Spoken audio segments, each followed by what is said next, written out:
Okay guys, ganito ang buhay sa probinsya guys. Mag-alaga ng mga hayop guys, tulad ng mga baboy. At anumang mga hayop na pwedeng paginabangan sa oras ng gagipitan guys. At ito pa guys, katulad nito guys. Katulad ng mga pato, manok, o itik.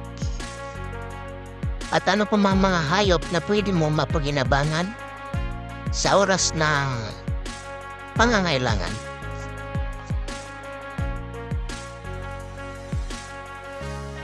Ang itik guys, mangitlog na mangitlog sa loob ng isang taon. Maraming beses yata ito mangitlog. Mabilis sa dumadami. Kaya hindi masilan alagaan. Sa mga baboy naman din, kailangan din kasi yan, alagaan mo rin talaga. Linisin yung kanilang mga kulungan para malinis, hindi mangangamoy. Mga itik at saka manok, hindi masilan alagaan kasi hindi mapili sa pagkain. Tulad ng mga sobrang pagkain, ibigay mo na sa kanila. Talagang hindi yan nila ayawan. Kaya hindi mahirap alagaan. Ang mga itik kasi guys, madaling dumadami guys. Sa loob ng isang taon na ilang bisis ito mangitlog. At hindi mahirap pakainin kahit kasi mga sobra-sobrang mga pagkain, madali lang ilang wala hindi mapili sa pagkain. Kahit sa mga sobrang gulay, mga dahon ng gulay, ay pwede sila. Kaya hindi mahirap pakainin ng itik. Sa baboy naman, sa mga sobra-sobrang mga pagkain, haluan mo lang siya ng mga pigs. At baliguan mo pa araw-araw kasi masilan din sila sa init. Kaya medyo masilan din ang baboy sa kalagayan nila. Guys, ang pag-alaga ng baboy guys, kailangan din na medyo malayo sa mga kabahayan kasi may tendency na magreklamo yung mga tao na kapitbahay mo kasi mabaho.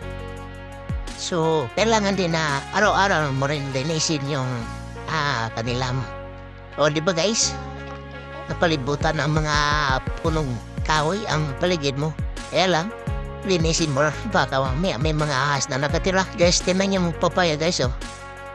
Ang ganda. Puro hinog guys. Di ba? Napakasarap din na ng paligid mo kung ganito. Marami kang tanim. Nahihinog na lang sa puno. Diba? Naka-attract sa paningin.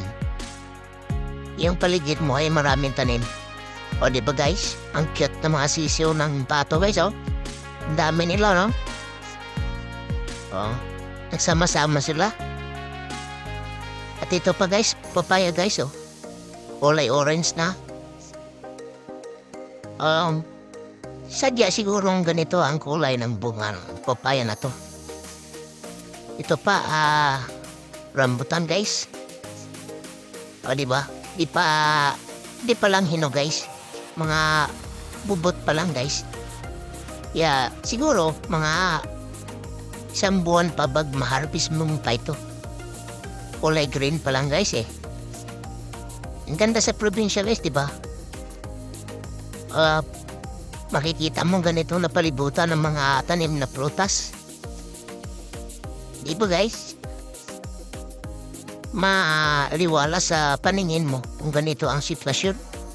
Ganito makita mo sa paligid. Malayo sa stress. O, di ba guys? See you. Bye-bye.